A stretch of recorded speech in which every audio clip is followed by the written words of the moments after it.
Chuck got that report. All right. Let's use what we use every year. Are we ready to move on now? Okay, thank you. Thank you. All right. We took care of item 50, so we're on item 60. Yes. Consider and approve an annual adoption of the district's investment policy. That's also the finance committee. Right. Peter and Virginia. So I'll make a motion to approve the district investment policy. Second. Okay, discussion. Chuck, I think you had a question, probably about the language. Basically, what the finance committee is recommending is that the treasurer be stated general, and they rather refer to a specific position. So if you look at page 4 of the draft investment policy under section 2.01, Chuck, that red line area was actually what we got to the finance committee. So which page are we? Page 4, section 2.01, I think you were referring to that earlier in the meeting. Oh, yeah, exactly. So, I mean, really, that's the only change, is to not make it position specific and put treasurer as a generic, or put it in more general term, as a more general stated position. I have another question though. On page 12, at the top of the page, you've adjusted the limits on deposits and so forth. Is that because that's the insured maximum? Yeah, I think that's right. Yes. Well, could I suggest that to make it more flexible, you just say up to the limits of insurance or something? Because, and then we don't have to, Keep changing you it. don't have to keep changing it? I'm okay with that. You know, review. Yeah, I'm just not sure on the fly what the language would be. Because we're basically changing. Up to the maximum insured limit? Yeah.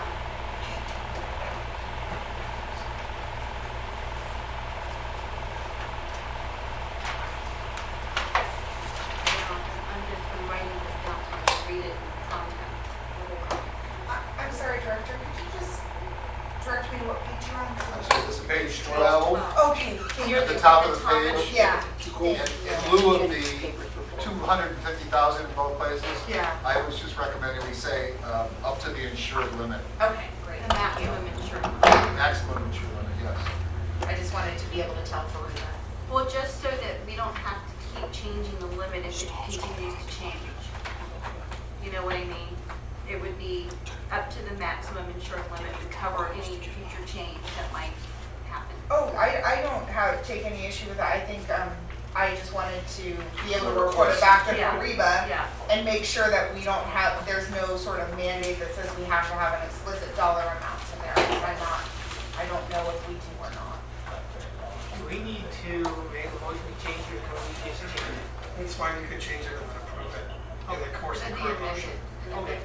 We'll just make sure it gets changed. Any other discussion?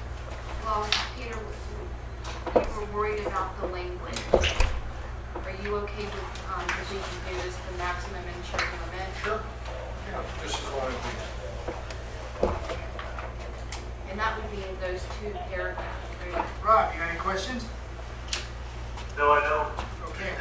Let me say also, there's a typo on page 14, which I've given the chief as a correction. There's just, the word district should have an S on the end of it. Oh, at the top? Yes. All those in favor with Aye. With the change. the change?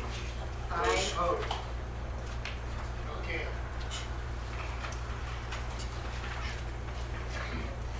That brings us to item number 17. Designation of board liaison assignments and request for formal board positions on the following issues.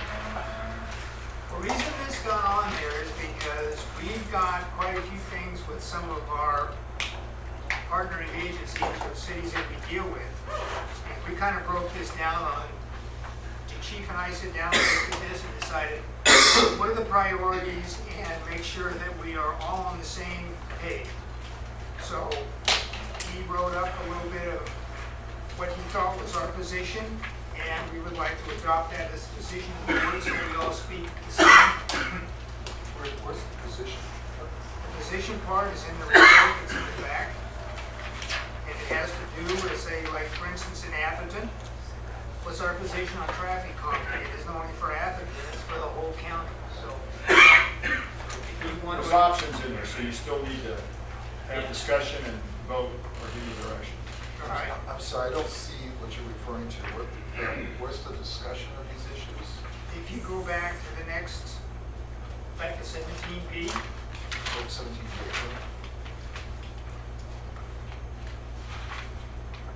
Yes.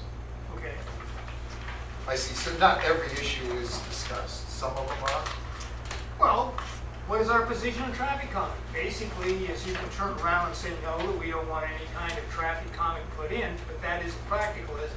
No, but then what's our position on weekend acres, for example? So there's options in that report that you have in terms of annexation, annexation with tax, annexation without tax shift.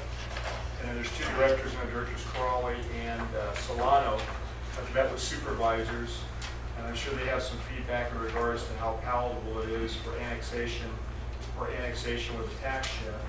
There's also fee for service per call as an option, do nothing as an option, or ask for a service agreement with the county, similar to what's been done in different parts of the county for fire protection services. So what I'm really looking for is, do we come to a consensus with the board of what actually is our position on traffic calming? What is our position on impact fees? So that if we go, and you're a liaison and you go someplace, that it's the same every place. I apologize, I don't know what we're looking at. Can you just show We're looking me? at item 17. 17B, Okay, 17 or 17B? 17B. Well, actually, we're on item 17, but regarding your specific issue, it's also 17B. Actually, I think the agenda is a little bit confusing. Agenda item 17 is the designation of assignments, and I think that that basically is sort of a standalone. And then we have three particular items that are on the agenda that we wanted, one or more directors wanted discussion on, or the chief wanted discussion on, A, B, and C. Okay. So I think it's really 4 items, one of which is the liaison assignments, and then the second is the discussion of 3 areas which overlap with liaison assignments. Correct, yes, so if you go to the second page of that report that gives the liaison assignments, that's absolutely correct. The very bottom delineates from the fire chief board direction needed. It lists weekend acres, it lists impact fees, it lists traffic calming, and primary response routes. And that turns into 17A, B, and C as reports. I know you're just talking about right now, what Director Hines is talking about is the cover sheet. So for liaison, who they are, what are some of the issues in that jurisdiction? So for example, Atherton, traffic calming because of the El Camino proposal and other streets. And then impact fees is an overlying issue which we'll get to. There's a redundancy in that obviously as well with East Palo Alto when it comes to impact fees. So each one has kind of the laundry list of things that are Well, going there's on. 3 things that are common to every one of the agencies that we deal with. I see, And okay. that's traffic calming, impact fees. Those are things that are common that with every jurisdiction that we have. So let me ask for me specifically, I haven't seen anything here about high-speed rail or grade separation, is that correct? Well, Grade separation is under Menlo Park. I don't see it under. Second page, so for page 2, it is an issue for Menlo Park. I know, but I don't see our position. It's not there. Oh, that's what I was asking. some of the stuff that we have, we don't have a position on yet because there really isn't that much. Okay, I'm sorry, I thought you said we had a position on everything here. What I'm really looking for No, is these are issues that we need to be aware of. They're on our radar screen. And they And keep the coming. chief has said, of all of these right now, 3 of them are ones where he wants guidance. Okay. And quite frankly, these are the ones that keep coming up. Yes. So instead of having mixed messages, we want to have a more unified message. And that's what these 3 issues, 17A, B, and C, reflect. Does that make sense? Yes, thank you. Okay. So I guess the first we took them for what the chief asked for, direction. Weekend acres, okay? So Weekend Acres is an area along Alpine Road. There's a map in your packet.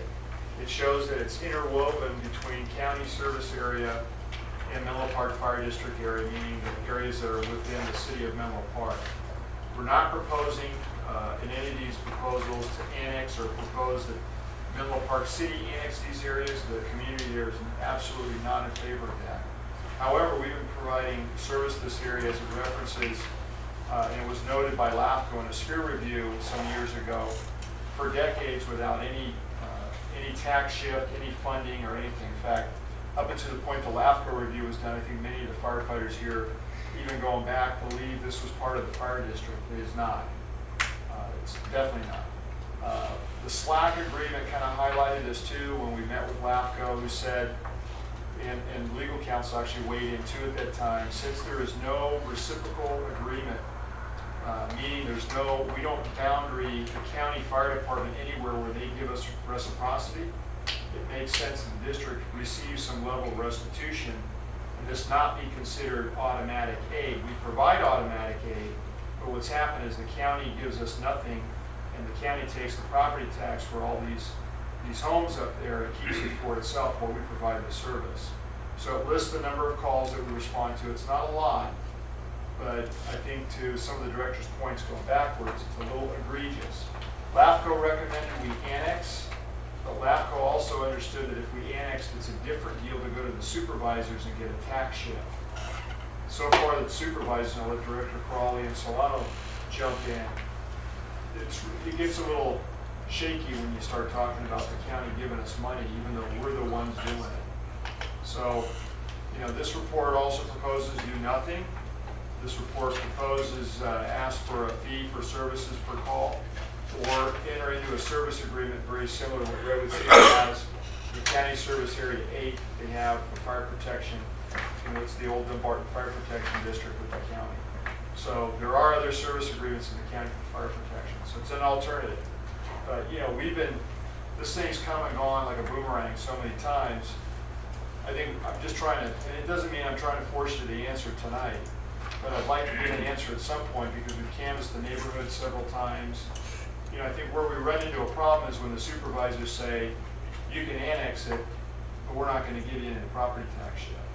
Well, and so maybe this is a good time for me to chime in about my conversation with Supervisor Horsley, who does not want to annex this to the fire district. They said if anything happens, it should be annexed to Menlo Park, being part of Menlo Park. And they wanted to keep, they get like 7%. Correct, of the 7% taxes. or 1%. Yeah, and they want to keep that, and they think that the fire service stuff is a lost leader anyway, but they still get some money. So Supervisor Horsley actually said that he had never really seen any good numbers about how many calls we make versus how many calls CAL FIRE makes. So It's in there now. yeah, so CAL FIRE makes CAL 0 FIRE doesn't calls make because they're 8 miles away. right, and so that's where we were, and I just have to get, well, now Rob has to get back to Dawn about how many, the comparison, the call numbers. But can I just ask you a question? Sorry, Rob, I just want to ask one clarifying question of the chief. So there are 57 total calls in like a 5-year period. Right? Correct, and there's 90 total in Weekend Acres. But remember, Weekend Acres by name is a blend of Menlo Park City. Right. And Right. so even the comment I think that So, wait a Horsley makes is illogical to the city of Menlo Park because we're just talking about fire protection. So Right, so the 57 is in the unincorporated Correct. areas. So we've done 53 of those 57s. Are you saying that CAL FIRE's only done 4? CAL FIRE's done none. Woodside Fire They Protection, got that automatic outward aid. control. Okay, and so we need to give that. You asked for those, that's why I put those numbers Right. in here. But I think we need to make it, I didn't see Woodside Fire mentioned. I mean, they just need to know that CAL FIRE hadn't even responded. It would be illogical that CAL FIRE respond 8 miles away. There's Right. so many units Right. between here and there. So the first responder would be Station 4 Correct. and then Woodside, and then CAL FIRE. Well, the other interesting thing that you find on this, and Frank knows, is this is not what we call a response block for the Menlo Park Fire District. The county owns this response block. Right. And the sequence of ordering for this is illogical. It doesn't follow any of the surrounding response blocks around it, which we just redid. And so, you know, how this is blended together, it's an interesting hodgepodge of units that I would think we need to change, which then we have to go to county fire and ask that it be changed because we don't have the majority rule on this for the response block. But would their station 8 miles away respond? You know, if the whole area was on fire, they would get to it eventually because the whole Yeah. county's moving on. Right, but we would have already been there. Correct. And Along then you have to Woodside. ask yourself on this too, is whether or not, because this was brought up to me the other day by one of our acting battalion chiefs, well, he referenced CAL FIRE if a fire's in the creek. That's true, CAL FIRE, but CAL FIRE contracts You with mean the county. along the creek behind the houses, right? Yeah, so you can't say, I mean, the county itself, even though it's their jurisdictional area, when you start to get into some of these areas where there's a high fire risk like the creek, you're gonna get a CAL FIRE response. Just because it's the same entity, it kind of gets convoluted and confusing. But it's a whole different animal. They do not respond in there regularly whatsoever. It's illogical for them to do that. Sorry, Rob, I just interrupted you. Did you have something to say in any of from your meetings? Well, I just, as staff has given us options 3 or 4, I would, since it's a hodgepodge, as what the chief has said, relative to what's in Menlo Park, what's unincorporated county, and if you do those responses and add them together, as Rex said, CAL FIRE doesn't respond, so that's 0. And I think we need to maybe look at option 3, Chief, as actually us going for different types of services and try to come up with some type of a fee schedule.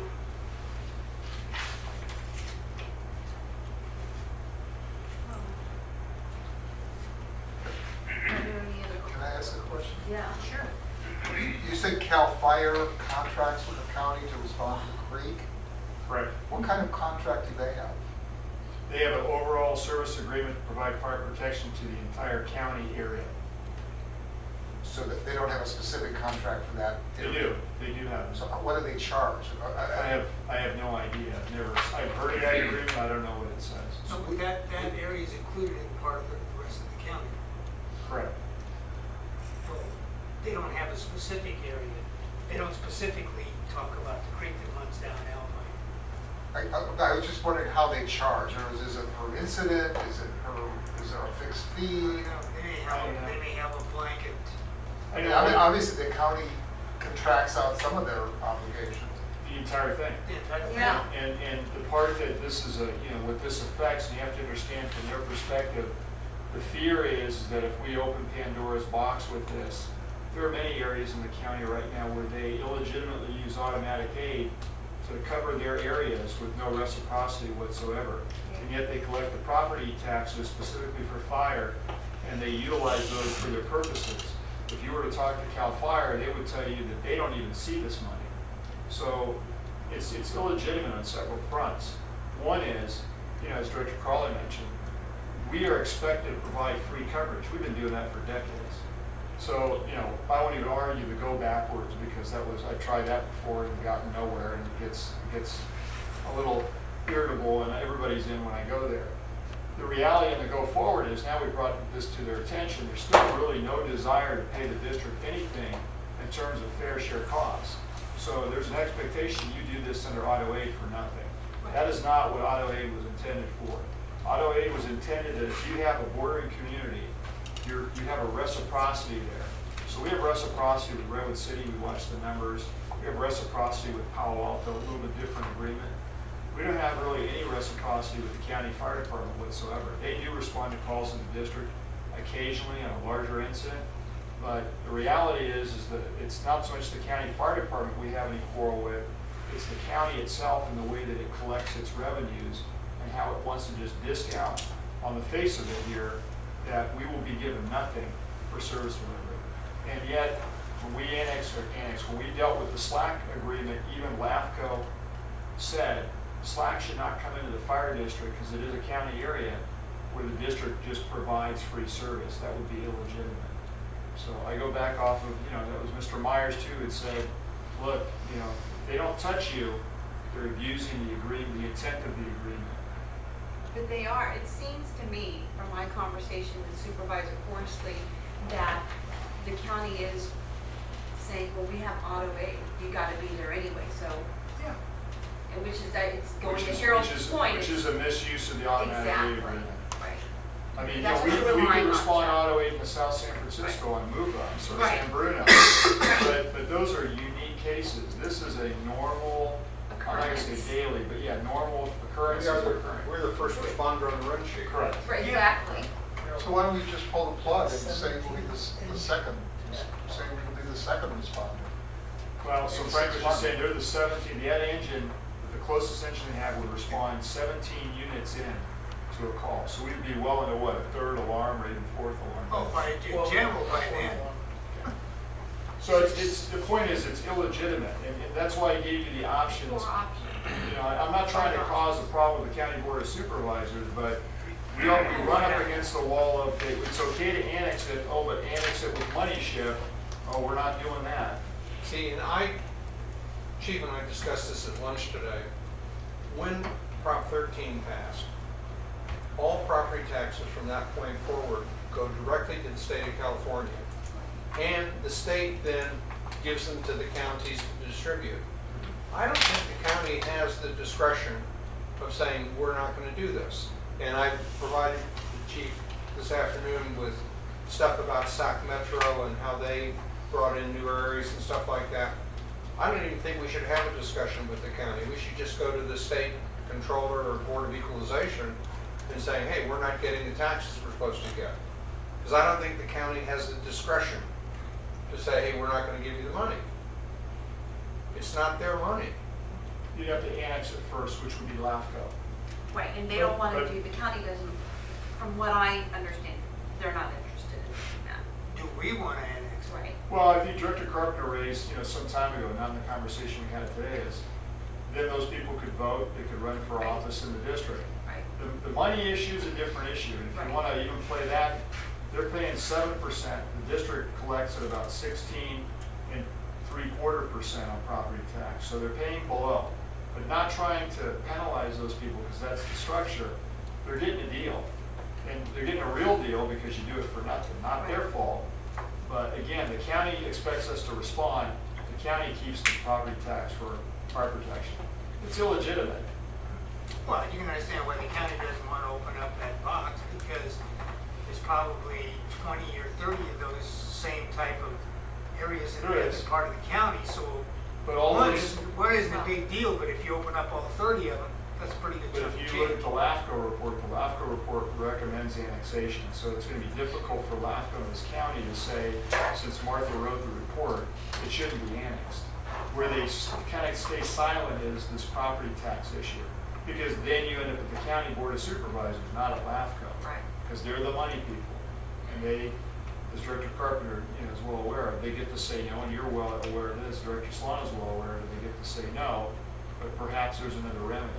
That's why, again, on the proposals in there, do nothing, Director Solano's point, ask to see if we can set up a fee schedule, or charge by call, but So basically, the two options, what I hear from this board is either to propose a fixed cost for terms of service, or propose a fee schedule for each call that we go on. It's one of those two. those are options for you. We haven't done any homework on any of them yet, in terms of what it would cost. But if that's what we agree upon as a board, that's our position on it, then we will work on the other part. Does that make sense? Yeah, Yep. Who does have plan checking and all that stuff? That would be under the county. they have their, So they would have, they they have they their would do the plan planning check. department. Which the residents are not happy about because it puts them in a different category based upon where they are. And do they have, in a sense, a fire marshal that, They do. that's the county's marshal? Supposedly it was. Well, I certainly think we should do something, so, I mean, I'm Well, an let's- extremist. I would say you got 6 months, here are your 3 solutions. After that, we're not responding anymore. And let the residents get all upset. Well, we've said to the residents, we're not gonna just leave them hanging. Why not? You Yeah, can't you do can't do that. It's Sure not you can, the but it's nature, just- it's not the nature of the culture. But Exactly. there's a station 8 miles away. I mean, some people, 8 miles is a short distance for some Yeah. people. We went through I would this never all, ask our you know, we people. dropped boundaries, we did all sorts of other things because in the fire service, the job is to provide service. And they leave it up to the politicians to sort out the pieces. We're the politicians, we need to sort out the pieces. My strong recommendation is we proceed down the road of annexation. You know, we look at what Orange County has done and Sac Metro has done because they've got huge areas that they brought into those 2 agencies. They've dealt with all these questions before. I just don't think the county has the authority to withhold taxes if we annex the territory. And how could we get a ruling on that or give an opinion? Not on from the that? county, for sure. I think you get it from the state. Yeah, that's why you. And I think if you look at Sac Metro or you look at Orange County, you'll see that they dealt with all of these issues because they've annexed dozens and dozens of, So your proposal is we wouldn't annex until we knew for certain, or virtually for certain, that we could actually obtain the revenues? no, I think we annex and then we get the revenues, and we work to get the revenues. So you're saying number 4? is Yeah. your first- Well, I know one thing, number 1 is not even on my list, so can we cross that off? Well, it's, Which is to do again, it's nothing. the majority of the board. I'm not gonna get in the middle of which one you pick. I mean, I'd certainly be happy to comment on any of them, but, you know, again, even one of the options is do nothing, and, you know, that's Yeah, essentially that's where not an option that's where for we've me. been for years because of how this, this has gone on, which is, and I get why they would not want to do a tax shift before when the economy was down, before they got that assessment tax that made them flush with cash that they thought they weren't going to get. I mean, So- again, it's So not then what easy. is our position? Either 1, 2, 3, or 4?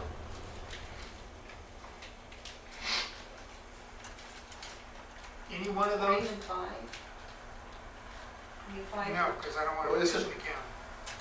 What, isn't that the starting point when you And have to annex, start? and it would be the petition for a property tax shift, not to petition to annex. So you're saying you don't want to petition for a property tax shift if it gets annexed? I think we've already done that, and we've been told no. Okay, so let's take off number 5. I mean, that's my understanding. We've talked to them, we've talked to the board of supervisors, and their thing is go pound sand. I don't think number 5, I mean, if we do number 4 and somehow it's legal for the county to keep the tax, then we're screwed. Then we've Yeah. got the obligation. Well, I think that's when you go back and Doing it do now. exactly what Peter said. I think you go to the state and ask them, where do we stand? But here's the situation we're in. I'd like to do, What's the That's rule? it. I'd like to do that before we annex. So Yeah, Martha, I did Martha too. Pianos did a presentation years ago now. We can have her come back and talk about. I think the that would be a process. good idea. Well, is that something that we would end up eventually having our legal staff look into? She's LAFCO. She knows better how the process works than anybody else. So if you even consider 4 or 5, then that's who I would bring in. That's who we brought in Slack. That helped kind of sway the balance of you got to pay for service. You can't just district's not doing it for nothing. Yeah. Do I understand the Slack contract is a fixed fee kind of service? Correct. Yes. And did you, when you calculated it, did you look at estimated number of incidents, or you just? We did. We looked at incidents, we looked at services that we were going to provide, training, and everything else. And then we backed the sheet out so it didn't become one of these, I owe you $2 and you think I owe you $2, you think I owe you $20. I mean, one of those back and forth. We weren't going to play that game. But in responding to an incident, are there some sort of norms or, a fire once a year costs $25,000? It would be based upon the cost of the units, which we use if we go over 2 hours for slack. We use the state rates that we use for wildland fires. Oh, so there are state rates. There are state rates, yeah, because they have to assign a reimbursement rate. And if you were to cost out these calls based on the state rates, how would that compare to the 40,000 a year? that I'd they have to ju- look, because it would be by time and unit. So it could be 1 unit, or it could be 10 units, it's hard to say. It might be good to have that information in your back pocket so that we can talk intelligently. about- Again, depending on what option we were gonna talk about, so. So Rob, you suggested, number 3, right? I would do either 3 or 4, but, yeah, we have somewhat with the reporting, as the chief said, some of those homes that are in Menlo Park are gonna be our responsibility since Menlo Park's our fire district. So, if you're looking at just the only unincorporated area, it's kind of like a false reporting of statistics, because those people that are in Menlo Park or are part of the city of Menlo Park is also our responsibility. Is Rob saying that the 57 calls, some of them were in Menlo Park? No, the 57 calls were only in the unincorporated area, That's what I but thought. the entire area that includes the incorporated area had 90. What's the false numbers Rob's referring to? Chuck wants to know what the false numbers are that you're referring to.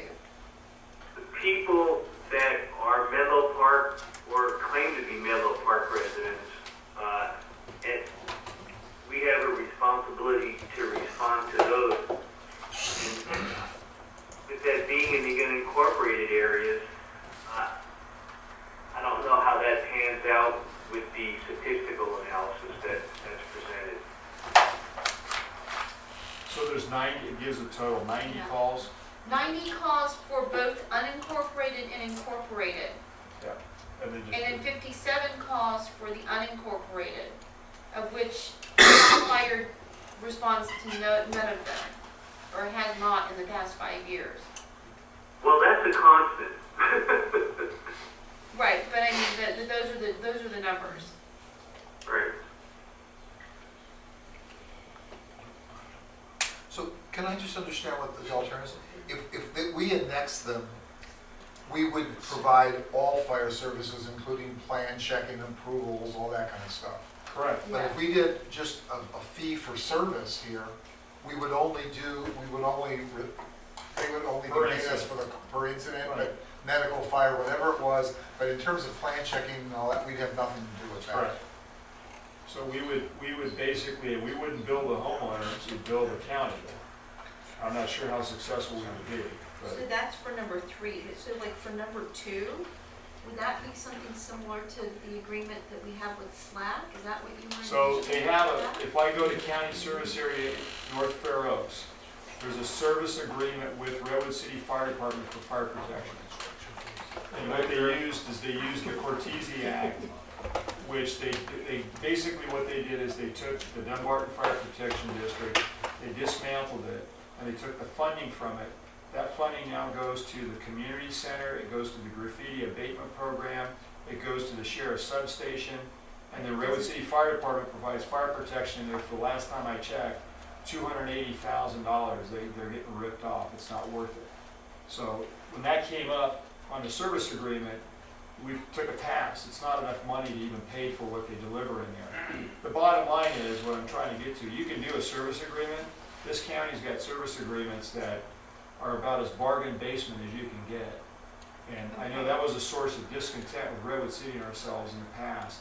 So you gotta be careful with service agreements because the county's getting some great deals. But, you know, when I say that, they're getting a really great deal from us because we're free. Yeah. Right. Could be worse than Yeah, what we got. that's a terrible agreement, but yeah, this is also terrible for us. Yeah, my suspicion is, well, first, the fact of the matter is that if a call for service comes in, we're going. You know, that's Right. our default. No matter what. And I would recommend that we move towards the annexation thing, and in the process of doing that, we talked to Orange County, we talked to Sac Metro, both of whom have had tremendous numbers of annexations, and say, hey, how'd you handle it? My suspicion is that there's some guy at the state level who you could go to and say, hey, LAFCO has recommended we annex this. We're proposing to annex this. How does the tax get allocated to us? And I don't think he's gonna say, well, you gotta talk to the county. Because the county can't be judge and jury. Horsley would like you to think they are, but, you know, that's different. So which direction would you like me to go? I think it's basically 5, but prior to, and when you say petition the county, I'd say petition the state Yes. for a property tax shift to the current So tax rate. Martha will come in and she could probably speak better to that than I can. Well, can we If you set, want her to come at the next can we meeting. set that up? Yeah, All right. I mean, so then, I mean, I agree with you, Peter, on that, and maybe if we just change that to petition the state, maybe that should be the goal, and then when we ask Martha to come in, we specifically ask her what we need to do to achieve that goal. I'd like to ask the chief, though, I don't disagree with that, but I think without spending tons of time, if there could be some way that you could look at what a fee-for-service would be based on these other models and how much we would have obtained, because if in fact it's only $20,000 a year, say, on average, that might be a better deal for the county, and we can give them a choice. I mean, we don't really care. We just want to get paid for what we're doing. yeah, I got a sense the county doesn't want to pay us anything. Well, I'm not But I telling see your you, point. but giving people a choice, So I mean, again, it's the pleasure of the board. What do you want me to do? So my first choice is a bill per incident, and my second choice is to annex it and go to the state. I would like to try talk to them about billing them for the response on a per call basis. And if we don't get any place, then we do like Peter said, is we start pursuing, how do we annex this? And you go to the state, not the county. So I would say if the group decides you want to bill them per call, I would definitely send the liaisons back to talk to the supervisors, because I think that, you know, that's going to be the litmus test whether they're going to want to do it. So that's clearly under the Board of Supervisors. You up for that, Rob? Sure. Okay. could I ask just one more question? Matt, if you could, wait. If we just pass something, we said we're gonna bill them from now on, and we bill them, and, you know, they don't have to pay us or whatever, but do we have to do anything before we go to court to collect? That would be something we'd have to, I'd have to get somebody that was more expert in my office to look at that, because I don't know the answer to that off the top of my head. That question goes to the kind of the heart of interagency relationships, and I'm just not sure how it would work. Okay, I think it's premature to spend any money researching on it. And there would be no contract, so it would be just an automatic billing. Right. Well, yeah, It's not being done anywhere I else. just predict that it's gonna be a futile effort, and I just encourage us not to spend too much time trying to bill the county for things they're not gonna pay. But if Rob wants to go talk to Horsley, hey, let us know what he says. And then we'll move on to annexation. Well, I mean, can we? Peter, I think I know what he's gonna say. So do I. Can we do that in tandem? I guess we can't Nope. do it in tandem. He's a liaison, let him. No, I'm talking about 5. Oh. Pursue 5, and, you know, knowing that things might not happen, Ask the question. and then ask Yeah. for 3. The one at the same, I don't know. All right. And I don't want 1, which is what we have now. Well, I would agree with pursuing both 3 and 5, I agree. Yeah, in tandem, yeah. I mean, does that make sense to you, Peter? Well, I think 3 is gonna be a very short-lived, you know, and Rob has corroborated my sense on that. I wouldn't spend a lot of staff time. Absolutely. You know, I think you have the conversation, they say, no, we're not gonna do that, and then we have Martha come in, and we say, okay, we wanna proceed with annexation. We talk to Orange County, we talk to Sac Metro, we find out who the person at the state is that deals with these issues, and we just basically go around the county. Now, we may end up being told, hey, you can't do that. In which case, we are no worse off than we are today. Exactly. But Right. the people in that area are now part of the fire district. They are part of our constituency, and they have representation. I agree. Peter, could I ask a question just from your background? There were cases, I don't remember where, but it's somewhere in the West, like Arizona or someplace like that, where fire services became a fee for service thing, and the homeowners were required to pay it. And when they didn't, there were these incidents where the fire agency just let the house burn because somebody hadn't paid it. How did they do, I don't mean the moral issues, but what's the mechanism for that? Some of those Well, were the way fire it used to, departments. the way it used to be done on the East Coast before you had regular fire departments is fire service was something you contracted for like insurance. And what you did is you put a plaque on the front of your house that you bought from the company. And they showed up, and if you had the plaque on the front of your house, they responded. If not, they sat there and watched it burn. As fire services become more and more professionals, the people who we hire would refuse to do that. They would respond. And they wouldn't care whether there was a plaque on the front or not. And I think that's the culture that we have, and that's the culture which I applaud. I am not going to be part of an agency that sits there and says, you haven't paid your fee, we're going to let your house burn down. Right. Just, we got to find a better solution than that. Well, there are agencies, I mean, I probably have the same thing as Virginia, but Ebbets Pass Fire District Right. just says, you know what? Actually, it's not Ebbets Pass, sorry, it's CAL FIRE. Ebbets Pass, we pay a district. But CAL FIRE says, you know what, you're gonna pay us too. Right, but Yeah. and it's totally. They put it on our property tax bill. I understand that. The state has the authority, and I pay the same thing up in El Dorado. In there, yeah. I'm familiar with that system, but that's because the state has the authority to do that. We do not have taxing authority. We have to get taxing authority from the state. Right. And that's why I think the county is acting inappropriately, because it's not their decision.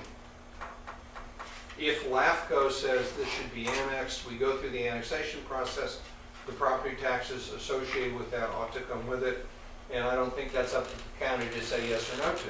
I may be wrong, but we have agencies like Sac Metro and Orange that have gone through this many times. 2 phone calls, we could probably get, I just found a whole bunch of stuff this afternoon, doing some quick searches on agendas for those 2 agencies, where they were doing annexations, and they're actually consultants out there who help them calculate the tax rate and stuff like that. This is not, we don't have to reinvent the wheel, we just have to find the wheel. Okay. So 3 and 5 simultaneously.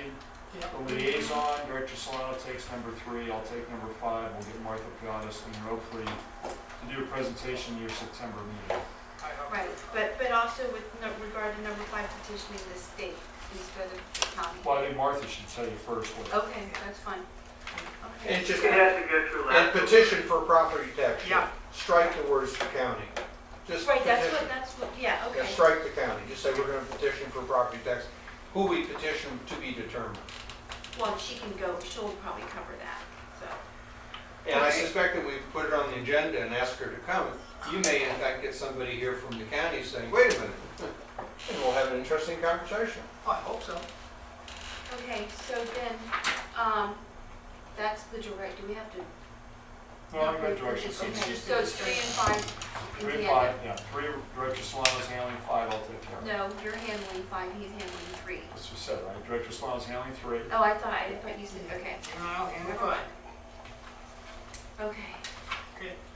So that brings us to a discussion on impact fees, fire risk analysis. And I'm not proposing you adopt the impact fee report. In fact, I don't want you to do that. What we need to do is go back and revisit it. What I want to do is get some latitude to be able to do that, but also in conjunction with a fire risk analysis and also with the standards of cover study that should be done. Because I think, just to give you a summary of, not necessarily the Nexus report, but I've discussed this with Bob and with Director Carpenter And we've talked about some of these other things in here as well, with, I think, most all the directors before. There's more work to be done, and you're gonna have more pushback from the jurisdictions, whether it be East Palo Alto, Menlo Park, or Atherton, if we try and go over, trying to get impact fees for replacing residential with residential. I don't think that's not what we were trying to do. That's why we get property tax. What does that mean, replacing It's replacing residential for residential, and here there's actually a in the fee. same lot? Yeah, you would pay an impact fee. We get inspection fees, we get an increase in property tax revenue. So, the nexus, and I wasn't here when they finished this, I was hurt, but the impetus behind this was if a Bohannon comes into town and changes the FAR, floor area ratio, and the heights of buildings and creates a higher density project, shouldn't there be an obligation for that individual or for that project to pay fair share cost to the district to change or modify maybe existing structures, apparatus, staffing? That's really where this needed to go. And so some of our discussion's been around when you change what was there, and you go from, let's say we're gonna tear down 6 residential structures and build multi-residential where there's now 100 people living where that was before, which is somewhat proposed for the Haven Avenue area, there should be an impact. If you're Facebook and you said you were gonna have 3,000 employees and suddenly you have 8,000 employees, that's an impact. So, how do we figure out what that impact is? This study, I think, was good in one way, but it went too far the other way in terms of just the normal things that would not need to be covered in here, so. A good example and this is something that's just for some reason accepted statewide, is you have a piece of property that's vacant and you want to build a house on it. In almost every county in California, you have to pay school impact fees. And I just checked this afternoon after lunch with the chief, and in El Dorado County, it's $3 a square foot is the school impact fee for new construction. So you build a 2,000 square foot house, you got to pay $6,000 of school fees. And that's a perfect example of an impact fee. And then they presume that the larger the house, the bigger the demand will be on the school system. Are you saying you don't agree with that? Pardon? Oh, I do. I think it's a wonderful model. And I'm glad it's out there because we don't have to convince people that it makes sense that when there's net incremental construction within the fire district, that there ought to be an impact fee associated with that construction. The alternative is to say to everybody who lives in the district, you're going to bear the cost of providing the service to that new facility. Because that's what's going to happen. It's going to come out of everybody else's property taxes. So what I was looking for in here, and it kind of summarizes it on the second page, is basically to change, not for an adoption of the report. I think, some of the directors that weren't on the board at the time when this came out last year hadn't seen this. I don't agree with everything in here. I think it needs to be done differently, but I wasn't around to work with it. And the other thing that we missed in here is we need to do a better job of standards of cover, a study where, we talked about this at one point before, where do firehouses go, where, how do we deploy, what does that need to look like if the community changes, and then fire risk analysis, if we're going to do any kind of accreditation or anything else, we need to have that data done as well. So the report, it's not a bad report, it's got some good points to it. It's also got some pieces that I think overreach and need to be modified, so that's my request. So do we need to redo, we need to do a new coverage study? Standards of cover, ours is over a decade old. Or an ASI study? The Nexus study, what I'd like to do is either see if I can work with the existing vendor, Cypher, who isn't a bad vendor, and we can make the modifications, but only after we get some of the other data that drives kind of the decisions in here, because I don't think that was very clear to them. So they drew their conclusions off of things that I wouldn't have drawn conclusions off of, Okay. which skews the data. So for example, in this report, if you went through it, we listed all of our equipment. This is almost dismissive of the fact that we have property taxes that fund our budget. Some of these things, it's not an impact. We purchase it, there isn't a problem with that. It's buildings, equipment, and people is where you have changes and impacts to fire protection. the equipment on the truck, I wouldn't say that's necessarily the total impact. And maybe if you add a new unit, you have to pay for that complement. But, you know, this thing goes way too deep into counting everything we have and then charging it to somebody in this report, including residential, which I think is, again, unless you go with what Director Carpenter says, there wasn't a home there before, that's a different thing. If there's a house for a house, I think that's where East Palo Alto took exception, because they saw this as a way that people were gonna get hit hard for trying to build something, whereas, again, we probably don't wanna do that. So then what do you need for direction from us? So what I put it in here is what I'm looking for is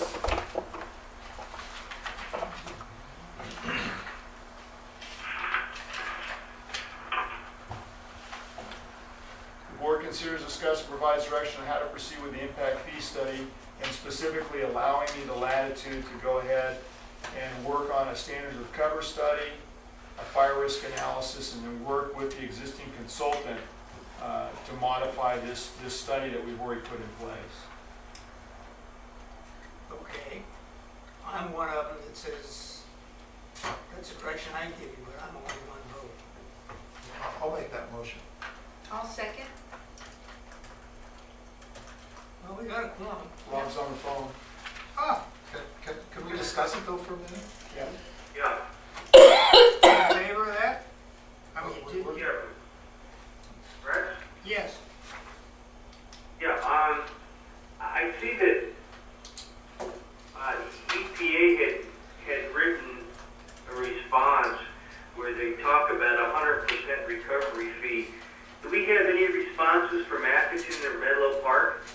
No, you never got those, but I think it's telling that East Palo Alto saw what I saw, which is the study overreaches to try and recapture every penny. And that was distasteful to East Palo Alto. I get it. I know what they're trying to say.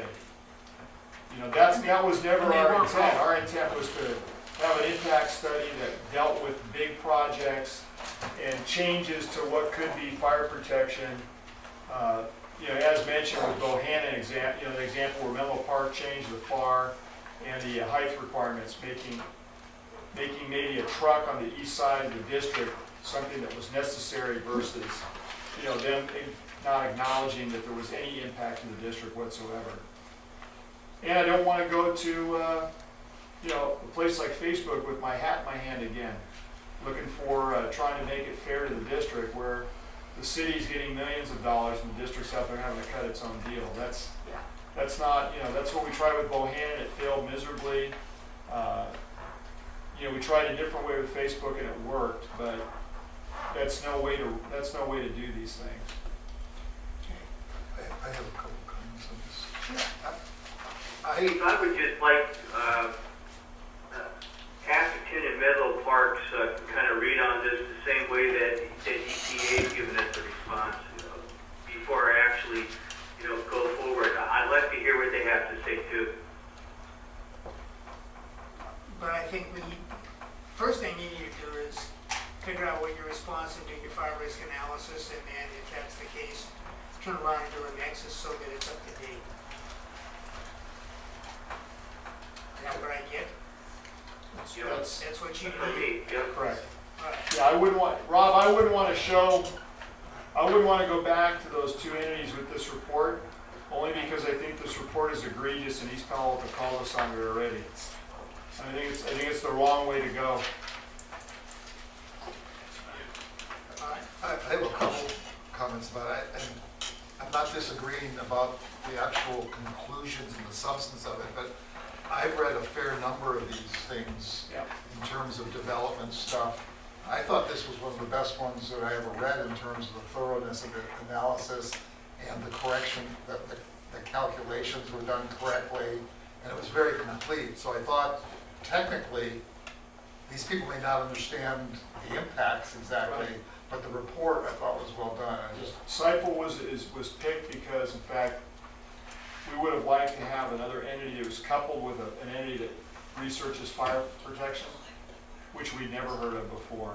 But Seifel, we picked this company because Seifel, the finance part, the calc part, they came very highly recommended. But again, it's all about, you know, the injects. What do you give them?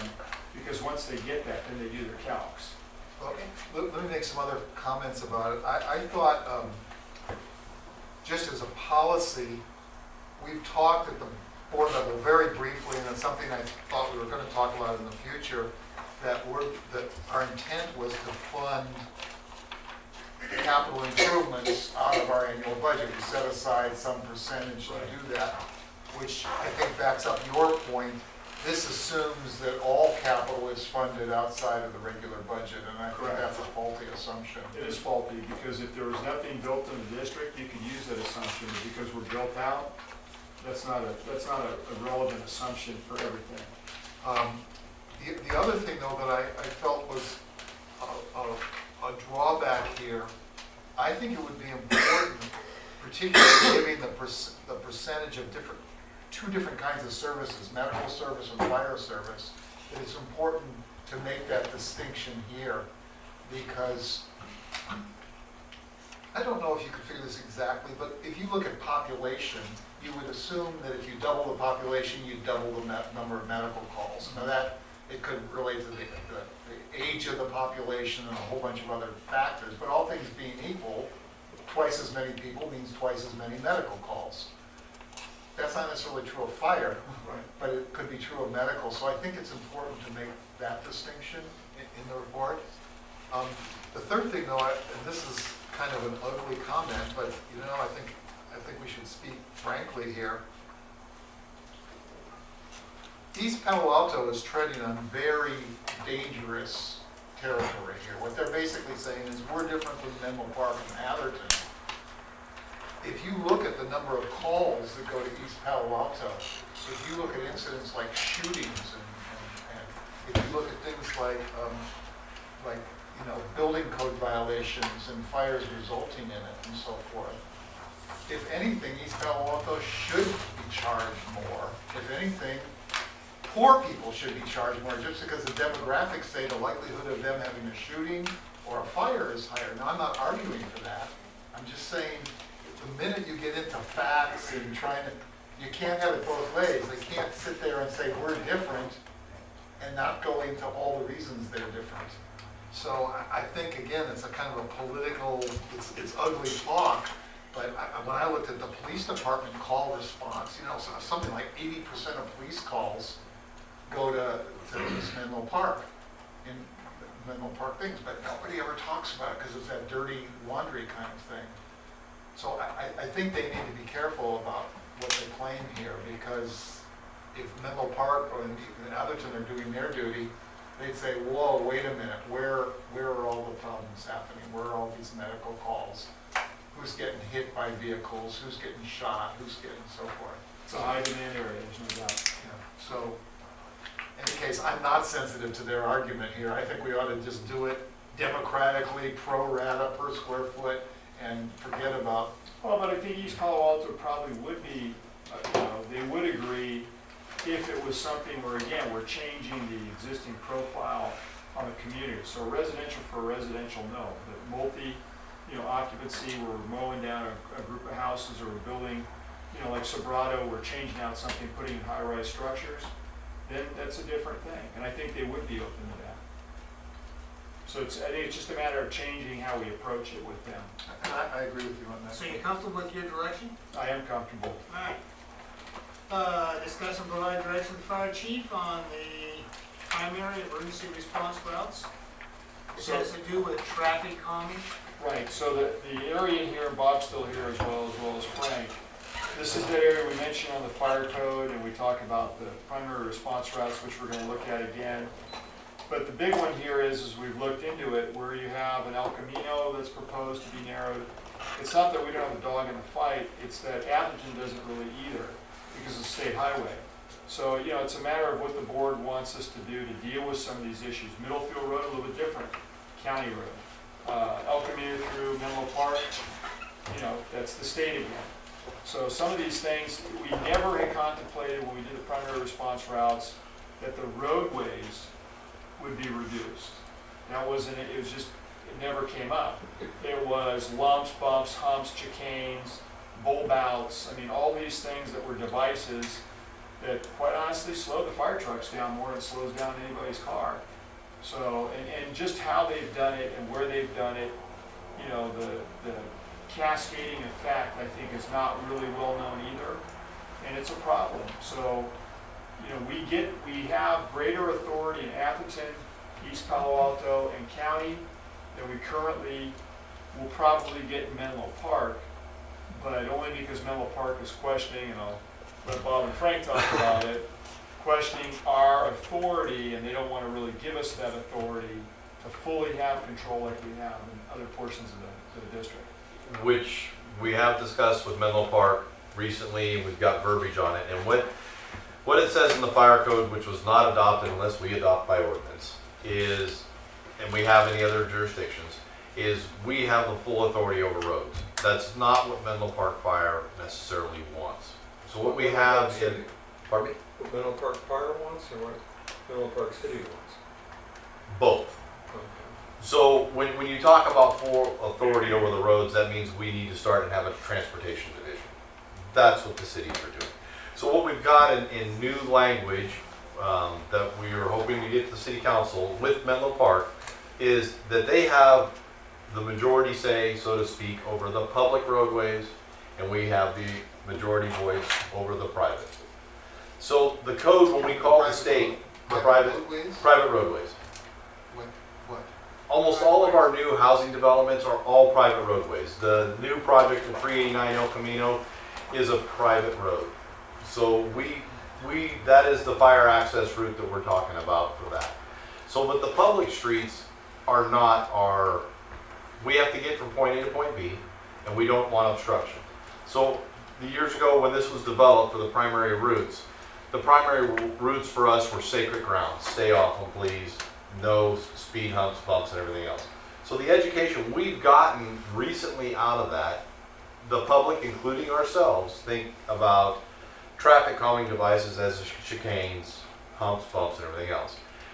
We were educated that that is not the end all of traffic calming.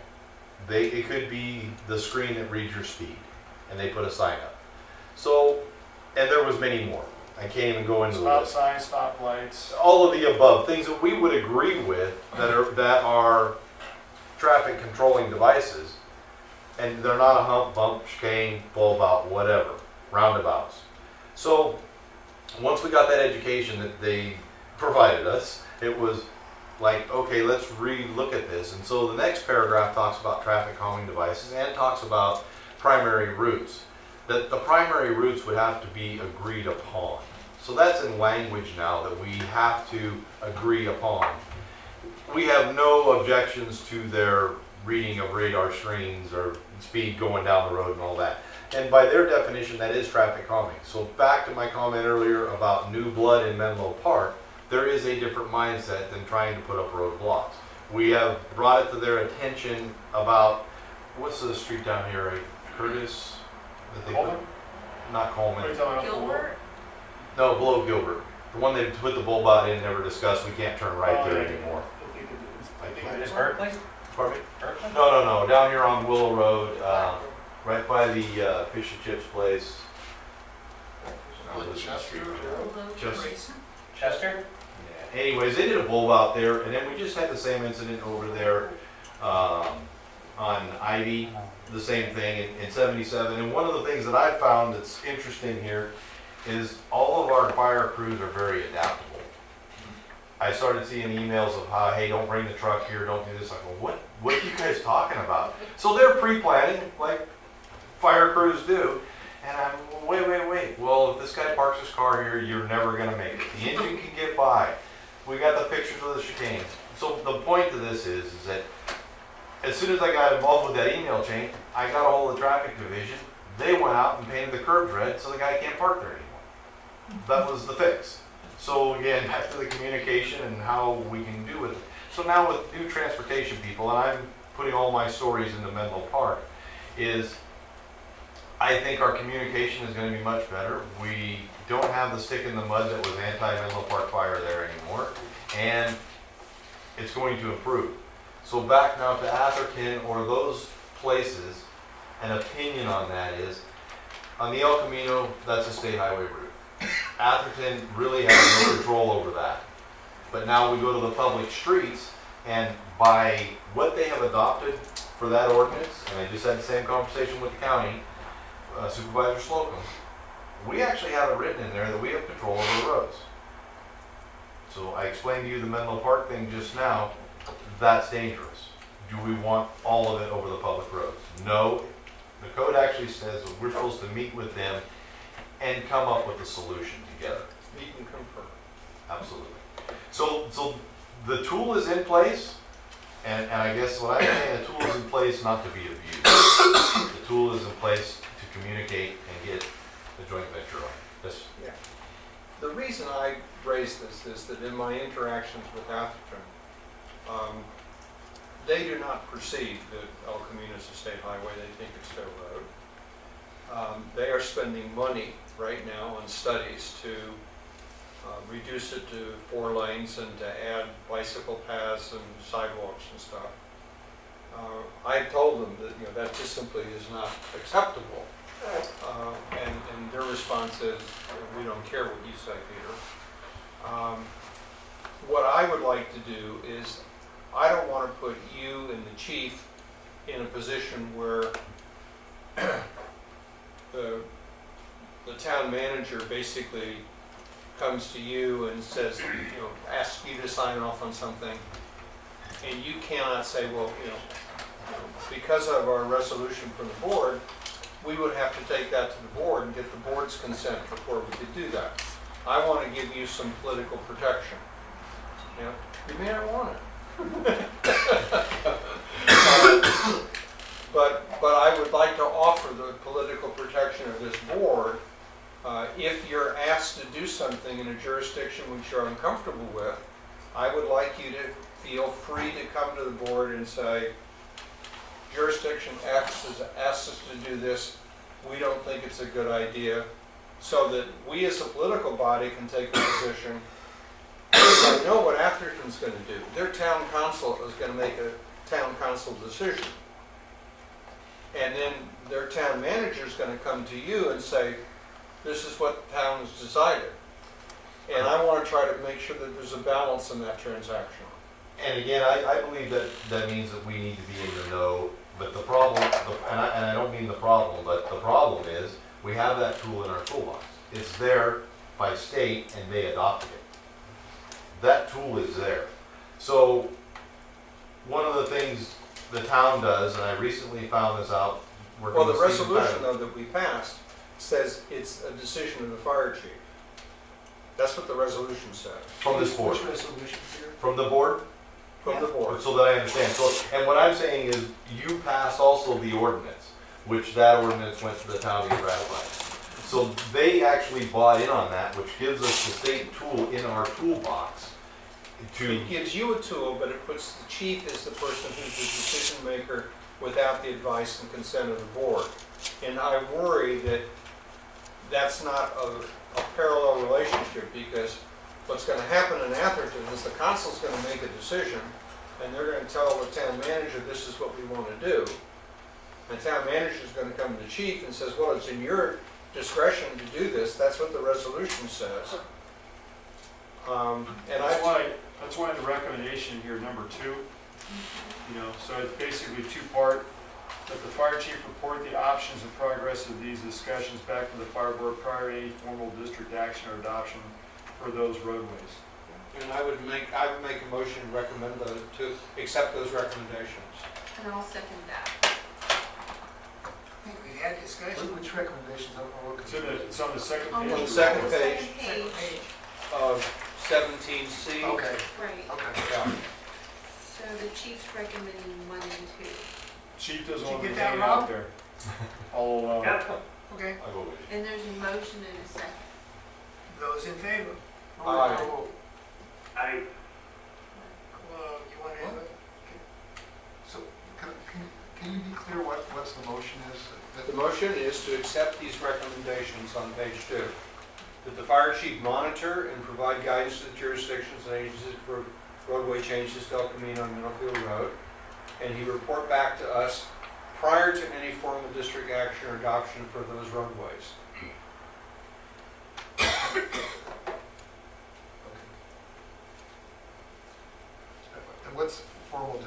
action mean?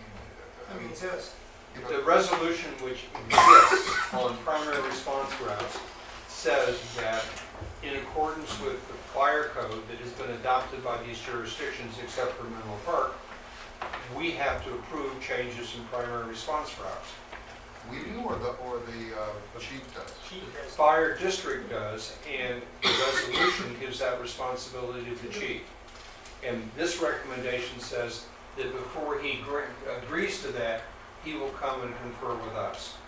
I see. That's your understanding? Oh, yeah, you take the heat off of him. some of it. Well, hopefully. So this would only apply to the two jurisdictions where that were approved? Three. Actually, three. County, but County, East Palo Alto, and Atherton. Atherton. And hopefully- And the county is now in the process of proposing some significant changes to Middlefield. Fair Oaks, correct. Yes. Any more discussion? Those in favor? Aye. Those opposed? How about you, Rob? So Of what, course. Oh, yeah. All right, I have one comment. I just want to make a comment. I feel, Peter, I know that you feel very passionately about this primary routes and all that. And I'm just going to make the comment that, in my opinion, and I know you won't agree with me on this, but maybe, maybe not. well, in my opinion, the villain in all this, is potentially in the future, is massive development along El Camino, where we could potentially increase the number of residents on El Camino tenfold. And we're not taking any position on that, and I think we probably should not take any position on that. But to the extent residents want to protect themselves from potentially massive overdevelopment, in their opinion, traffic calming is a normal response. What we seem to be doing is blaming the traffic calming and not blaming the real villain, which is, in my opinion, overdevelopment. Well, I think you may have missed some of the comments that were made earlier.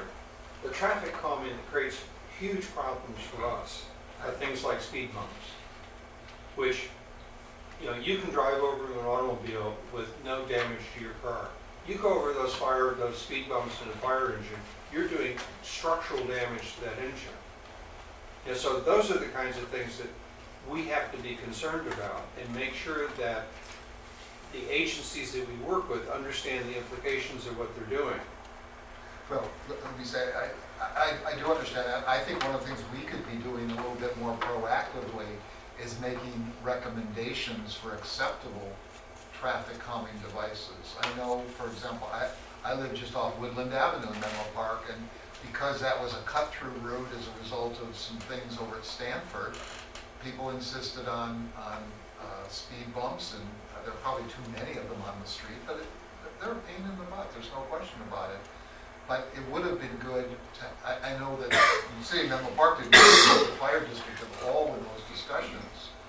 And it seems to me, having seen some new ones that they have in Palo Alto, that those bumps could have been designed better to minimize that. In other words, given the wheelbase and all that, some sort of passage. Well, that's exactly what, we're doing now with these jurisdictions, using the resolution that's in place. But even in Menlo Park that's not here, I think that advice could be very helpful to jurisdictions. So I'd like to see us publish something or put something out there that says, hey, these are good ones, because I don't think council members know about this. That's another piece in that report that says that too, to update the routes and then also update the devices. Because we've never really added, we've never, to your point, said these are the ones that are acceptable. Oh, and Not verbally, but I know when they're considered, they take pictures of all of them, and there's a bunch of them. I mean, all you have to do Yeah. is go, you can see all these different things.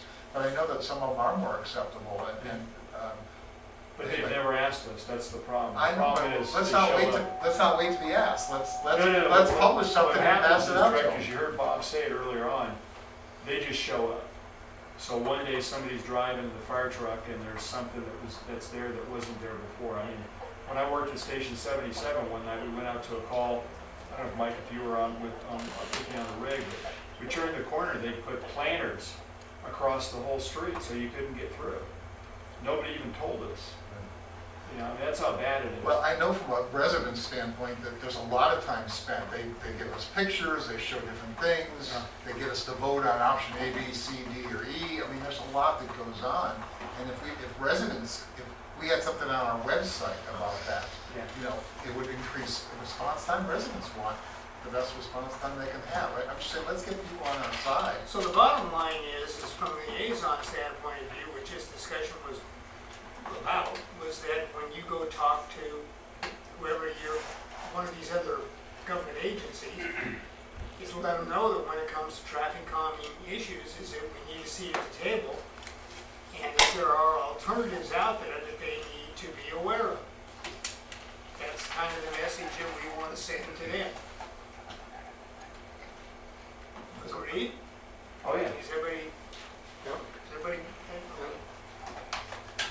So on the other two, we really don't have anything to send out with liaisons right now on weekend acres or impact fees. Well, yeah, I mean, Director Solano on Weekend Acres knows what he's gonna do. Well, he knows what he's gonna do. See me when you get back. Okay, Rex. So, with that, that brings us to the board, item 18, which is the board policy and procedural update. Is there, everybody had a chance to read this manual? Does anybody have any heartaches with it? I have two. Okay, go. On page 30,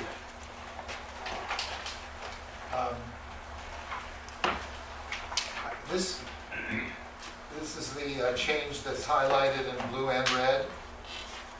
I don't like in these kinds of things having and/ors. It seems to me that the president's job is to do the agenda, and in his stead, the vice president fulfills his duties.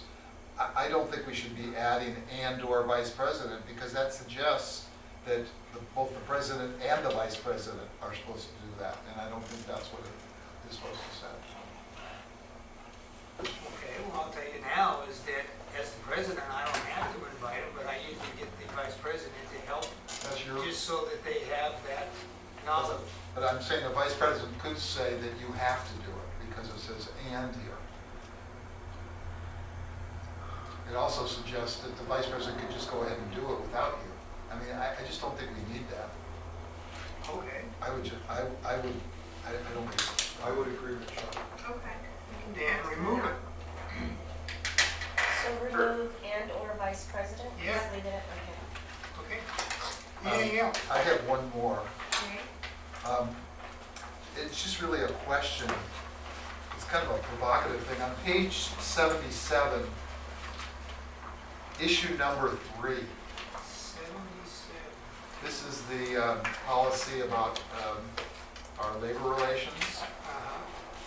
It says the district is aware of certain side agreements or other and so forth between the district and labor unions, but which have not been approved by the district's board of directors.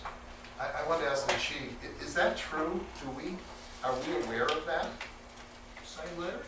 that are not approved? Not that I'm aware of, because there was a push years ago with another fire chief that was here not to allow the fire chief to do side agreements.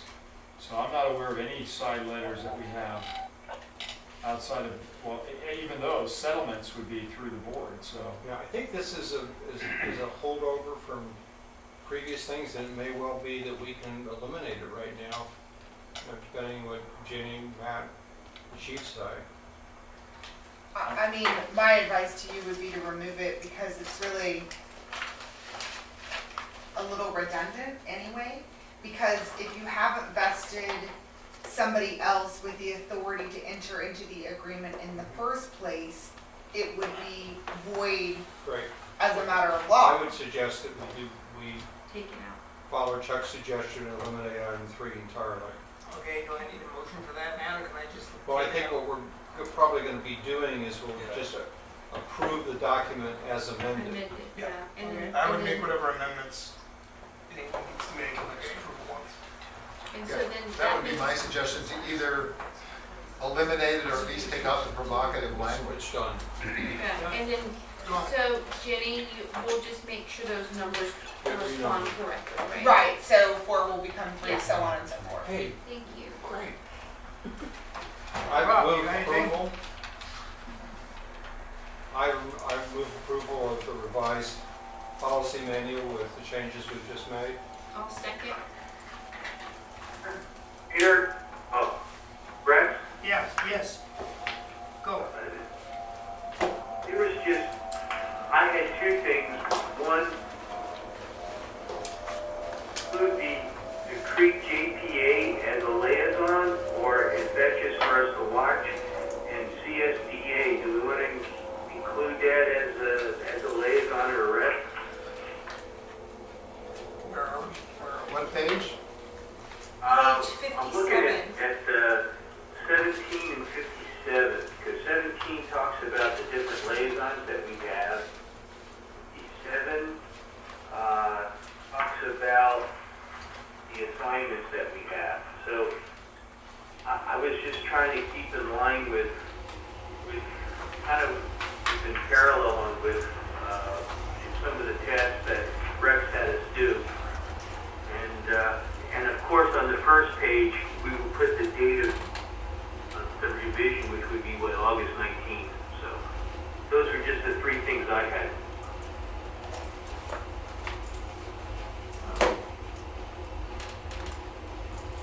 Yeah, I'm neither here nor there on the creek, but I don't know if we need a liaison to CSDA. I mean, it's not really part of our responsibility. I think that president of your board gets the chance to make liaison assignments. If he felt that it was necessary to make a liaison assignment to the California Special Districts, he could do that. We can do I think I did that for you. All right, I'm just throwing it out there just so that we parallel the same stuff, that's all, you know. that. Yeah, but that would be That's at fine. the president's discretion, right? Yeah. I It think doesn't so. have to be codified. Because what we said was we had some standing committees and then there's other things that we need to send somebody to from time to time to Creek JPA because that does affect our operations Yeah. depending on what they do with it. Okay? Are you good with that? No, that's fine, Rick. I Okay. just wanted to just, like you said, just And what was the other one? But that- It's just on those 2 pages. Actually, it's a good point, Rob. All right, so, with those in mind, I would entertain a motion to